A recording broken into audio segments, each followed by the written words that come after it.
tous, c'est un plaisir de vous retrouver pour vos éditions du week-end. Voici les titres que nous développerons ce vendredi 5 décembre. La Rocca Team a offert à ses supporters une soirée merveilleuse. Après un premier succès face au Paris Basket en début de semaine en Coupe de France, les Monégasques ont remis ça en Euroleague en s'imposant à Gaston Médecin face au club parisien hier soir. Résumé à suivre. Une rencontre inoubliable. Quelques élèves chanceux de l'école des Rêvoirs ont reçu cet après-midi la visite du tennisman Valentin Vachereau. Nous y étions. Le festival Printemps des Arts a levé le voile sur sa programmation 2026. Nous recevrons son directeur artistique Bruno Mantovani. Moment attendu des seniors de la Principauté, le déjeuner de Noël organisé par l'Amicale des aînés monégasques avait lieu aujourd'hui. Le couple princier était parmi les convives. Et puis vous l'avez peut-être applaudi hier soir, François-Xavier de Maison s'est produit au théâtre Princesse Grace. Le comédien sera notre deuxième invité. Commençons par l'actualité sportive avec cette performance historique de la Rocca Team en Euroleague.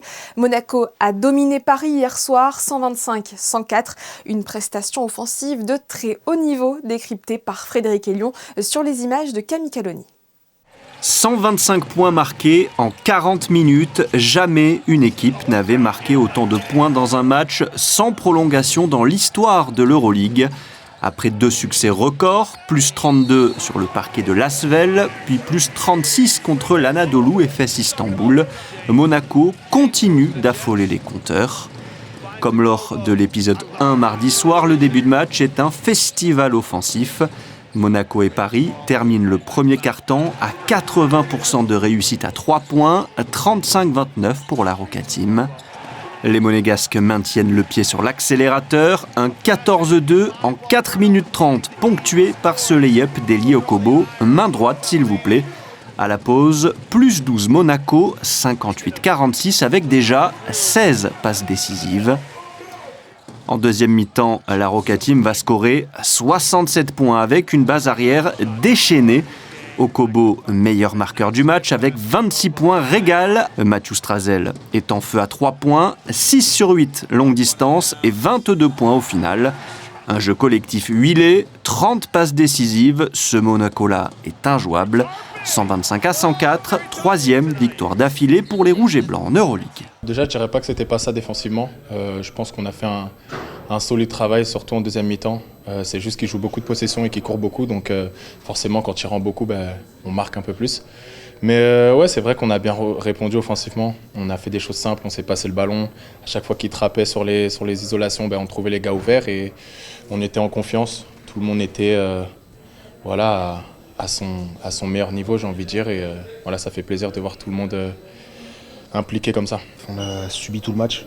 On n'était pas du tout dans la combativité. On s'est fait dominer, que ce soit au rebond. Ils nous ont fait beaucoup déjouer. On n'arrivait pas à faire entrer les balles dans les systèmes, dans les bons timings. On a perdu nos duels en 1 contre 1. Après, leur balle, elle circulait super rapidement et puis ils ont eu une adresse insolente. Retour au championnat dès samedi pour la Rocca Team avec un déplacement sur le parquet de Dijon. Et un nouveau talent pourrait être sur le parquet de Dijon. Le meneur international canadien Corey Joseph a rejoint l'équipe aujourd'hui. Champion NBA avec Tony Parker, le joueur de 34 ans, réputé pour être un très bon shooter à longue distance, a été officialisé hier soir par le club. Chaque année, Peace and Sport nomme ses champions de la paix.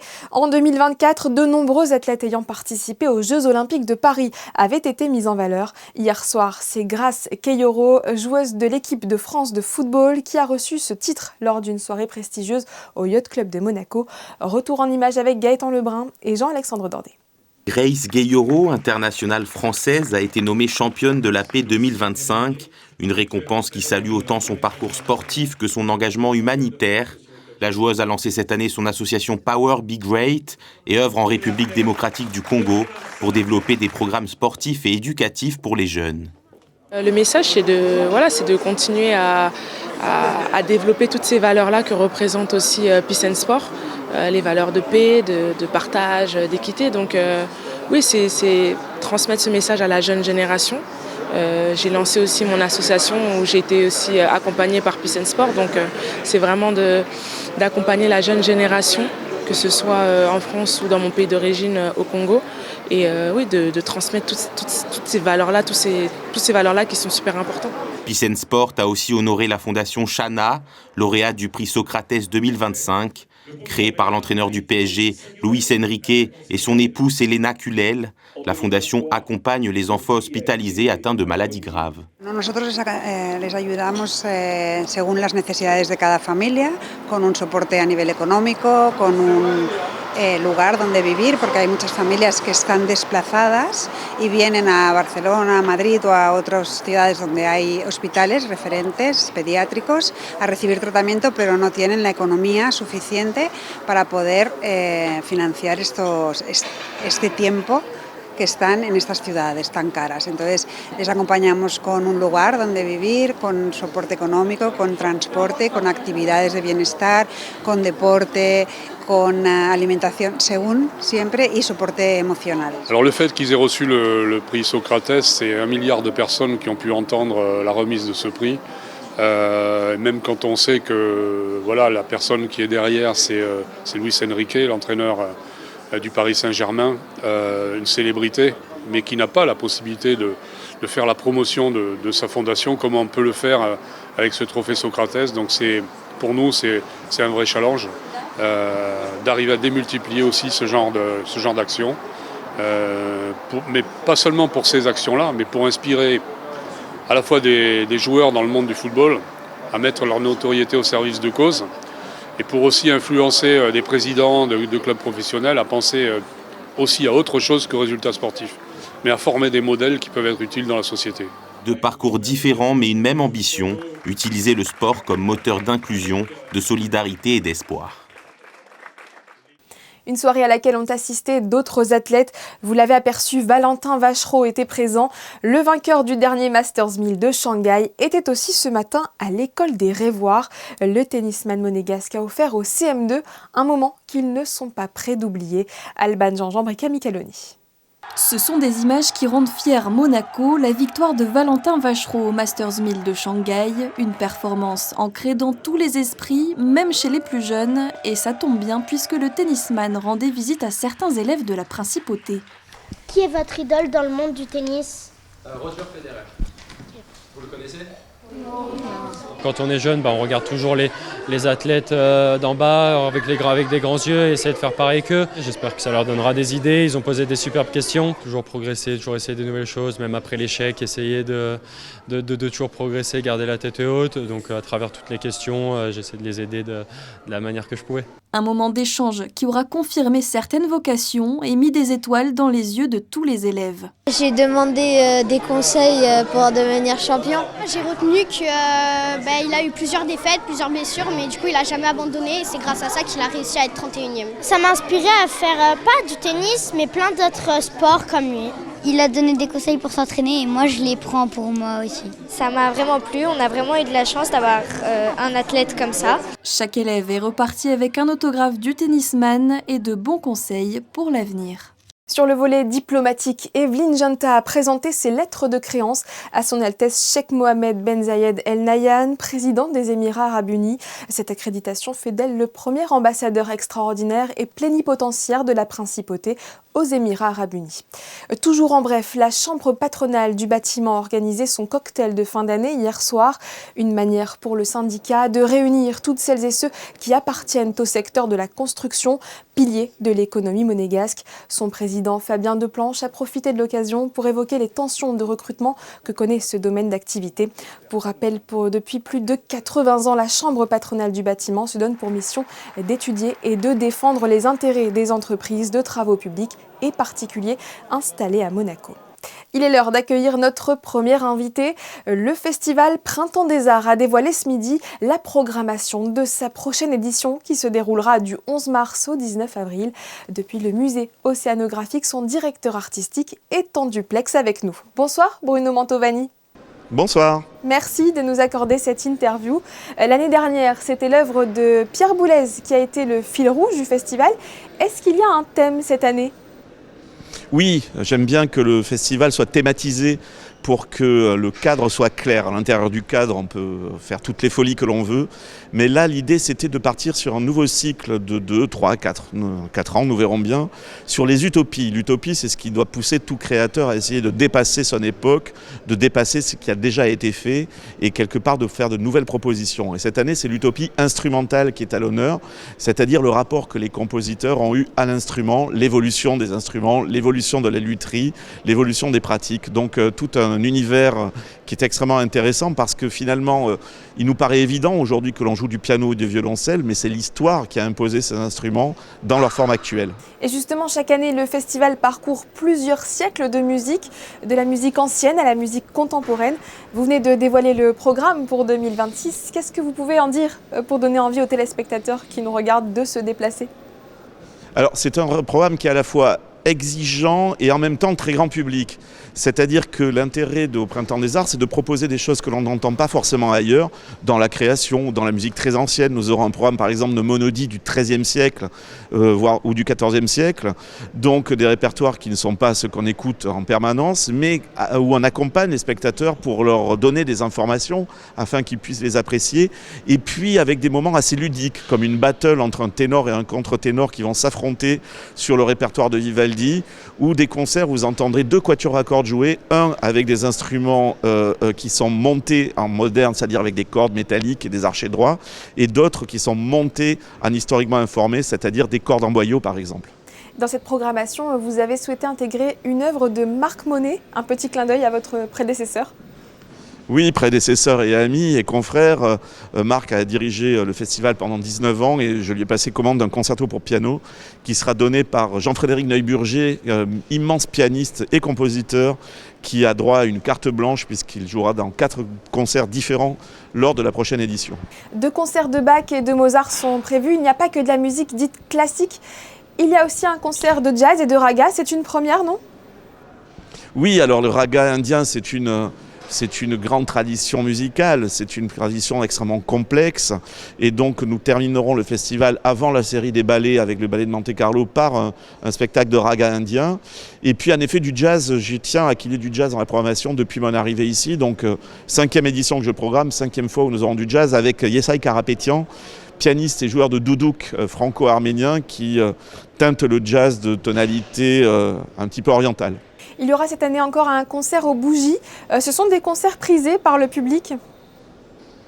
Oui, disons que tout ce qui peut sortir un tout petit peu de l'ordinaire fait plaisir, donne l'impression le sentiment d'assister à quelque chose un peu exceptionnel. Et le Printemps des Arts, ce n'est pas un festival qui accueille des programmes de tournée, c'est un endroit où on présente uniquement des événements qui sont singuliers, qui sont élaborés pour nous. Donc tous les contextes et tous les lieux sont bons pour présenter de la musique. Comme tous les ans, une carte blanche est donnée au conservatoire. C'est important de laisser la place aux jeunes ? Oui, parce que depuis que nous avons mis l'an dernier la gratuité de tout le festival pour les moins de 25 ans, on a assisté à un rajeunissement du public. Et ce public, quand il est praticien, c'est-à-dire les élèves des conservatoires, évidemment de l'Académie Régnier III de Monte-Carlo, mais pas uniquement de tous les élèves des conservatoires de la région, eh bien la pratique nous permet de mieux écouter, évidemment. Donc il est important qu'un effort soit fait en permanence vis-à-vis de la jeunesse, avec aussi des concerts jeunes publics, comme le spectacle autour de Richard Wagner donné par le hautboïste François Salès. Et l'une des particularités du Printemps des Arts, c'est d'investir les lieux emblématiques de la Principauté. Un concert est prévu cette année dans la collection des voitures du Prince, c'est là aussi inédit. Oui, c'est un endroit qui sonne bien, c'est-à-dire avec une réverbération assez étonnante, avec un itinéraire au milieu de ces voitures absolument splendides. Et j'ai eu l'envie d'illustrer l'itinéraire à travers ces voitures par un itinéraire musical confié notamment au saxophoniste Vincent David, qui lui aussi fait l'objet d'une carte blanche cette année. Merci beaucoup Bruno Mantovani d'avoir répondu à nos questions. Je rappelle que le festival débutera le 11 mars prochain. Merci à vous.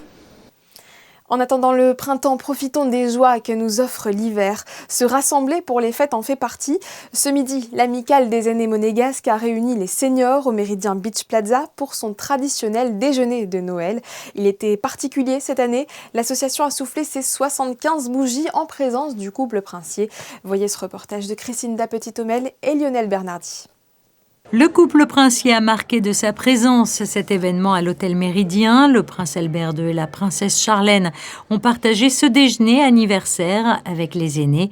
Au menu, foie gras, filet de loup et la traditionnelle fougasse monégasque. L'amicale des aînés, un véritable pilier du vivre ensemble à Monaco. Pour les inscriptions, déjà, c'est donc pour la somme modique de 35 €. Les femmes peuvent adhérer à partir de 55 ans et les hommes à partir de 60 ans. Et ensuite, les activités, ce sont quelques repas. Un repas de printemps, donc dans un restaurant de la région. Un repas d'automne, aussi un restaurant de la région, parfois en Italie. Ensuite, pour nos membres les plus âgés, ce sont les membres d'honneur, donc qui ont plus de 80 ans. Chaque année, on les invite à l'Automobile Club. Donc là aussi, c'est un beau repas qu'on leur offre. Et on distribue des cadeaux pour Noël, pour Pâques. Ils se connaissent tous depuis très longtemps. Ça leur fait occasion de se réunir, de faire des repas ensemble, des choses comme ça. Voilà, c'est le but, c'est de se retrouver entre personnes âgées. C'est une association qui tient compte des gens et de nos aînés, donc de nos racines, de notre passé. Et au-delà de ça, c'est un peu, on est tous touchés, personnellement, dans nos familles de monégasques, par toutes ces actions. Et donc on est très heureux, bien sûr, d'être là avec eux et de les soutenir, bien sûr, au quotidien. Au sein de la salle, émotion et sourire. C'est une réunion amicale, presque familiale. C'est agréable de revoir les personnes de sa génération. De voir des amis, revoir des connaissances et de ne pas perdre le contact avec les gens. Et là, je retrouve des copains d'enfance, dans le sport, par exemple. En face, nous avons un haltérophile qui a fait des Jeux de Tokyo. Donc oui, c'est bien, quoi. À l'issue du repas, leurs Altesses Sérénissimes ont coupé le gâteau d'anniversaire entouré des membres de l'association. Un geste symbolique pour célébrer 75 ans d'engagement au service des seniors monégasques, car l'amicale des aînés joue un rôle essentiel marqué par des repas, des rencontres et des voyages destinés à renforcer les liens et à lutter contre l'isolement. Les enfants, eux, se sont réunis pour fêter la Saint-Nicolas ce matin, après la messe en langue monégasque, ponctuée par les chants liturgiques interprétés par le Cantin da Roca. Les écoliers ont pris place dans la cathédrale. Devant leurs enseignants, leurs parents et les officiels présents, ils ont interprété la scénette qui relate le miracle de ce saint, également protecteur des enfants. À l'affiche de nos comédies françaises préférées, François-Xavier de Maison est actuellement en tournée avec la pièce La Famille. Le comédien est monté sur les planches du théâtre Princesse Gracière. Il nous fait le plaisir d'être avec nous. Bonsoir François-Xavier de Maison. Bonsoir. Merci beaucoup de nous dédier ce temps en marge de votre venue en Principauté. Vous êtes donc ici avec la pièce La Famille. Toutes les représentations, il y en a plus de 100, ont été jouées à guichet fermé. Qu'est-ce qui explique ce succès d'après vous ?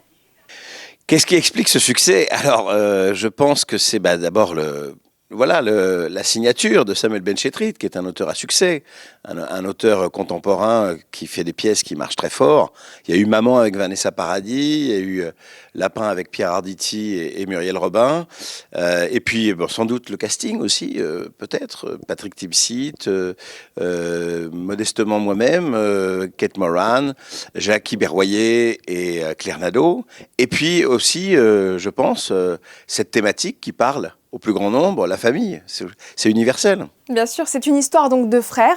Et dans cette famille, beaucoup se retrouvent à travers les personnages, vous y compris ?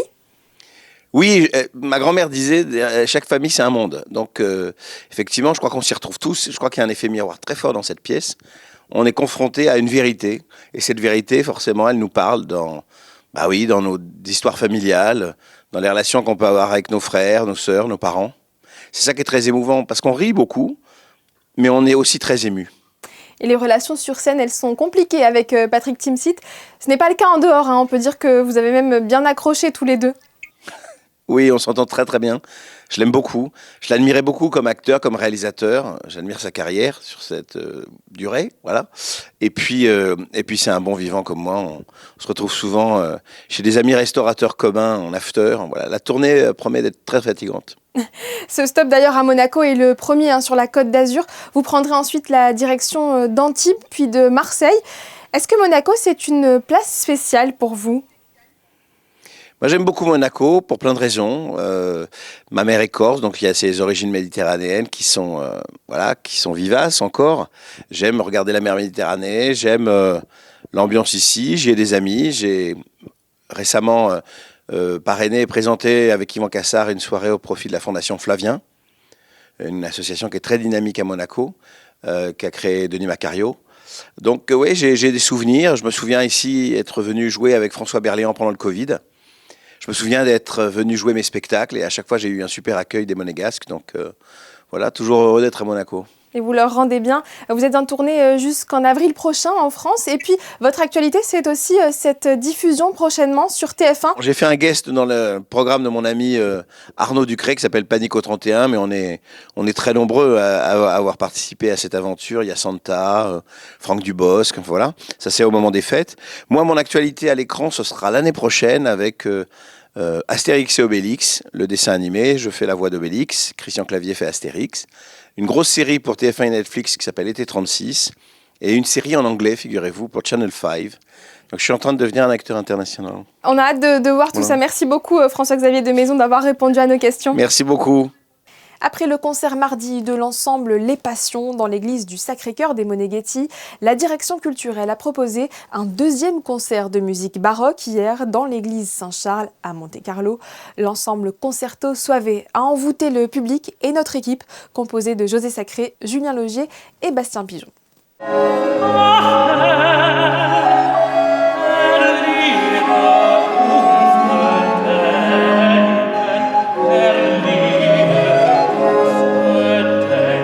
L'ensemble Concerto Soave était l'invité de la direction des affaires culturelles de Monaco à l'occasion du second concert de musique baroque organisé à l'église Saint-Charles jeudi 4 décembre.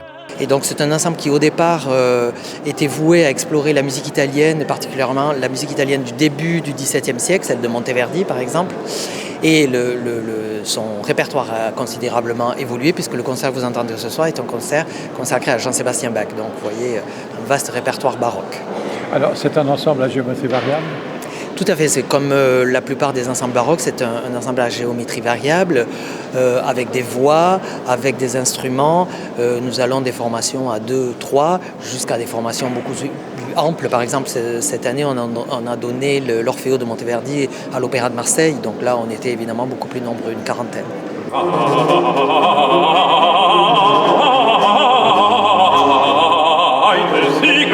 Alors quel est le programme d'aujourd'hui autour de Bach ? Oui, autour de Bach, donc un programme essentiellement dédié au cantor de Leipzig. La première partie est une des plus sublimes cantates de Jean-Sébastien Bach, l'actus, qu'on appelle l'actus tragicus, qui est une réflexion sur la fragilité humaine, sur la mort, mais aussi la résurrection. Et la deuxième partie est plus lumineuse, ce sont des extraits de l'oratorio de Noël et des extraits de cantates pour l'Avent et pour Noël. Donc une succession d'airs et de chœurs. Donc là, on aura une thématique un peu plus réjouissante.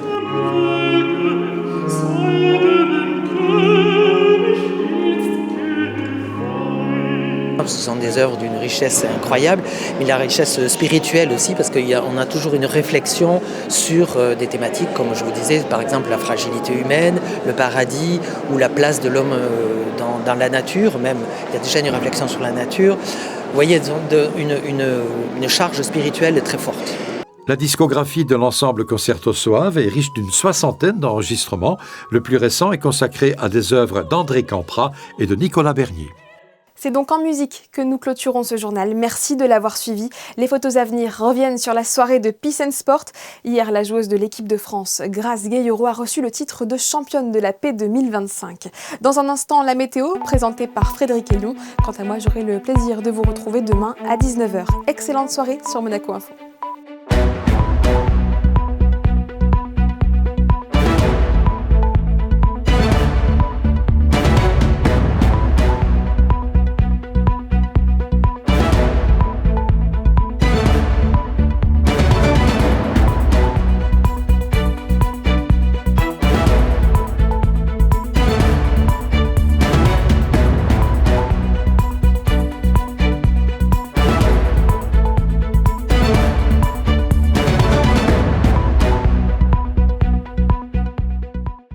Retrouvez la météo avec Suisse Courtage, le spécialiste de l'assurance à Monaco depuis plus de 35 ans. Notre expertise à votre service.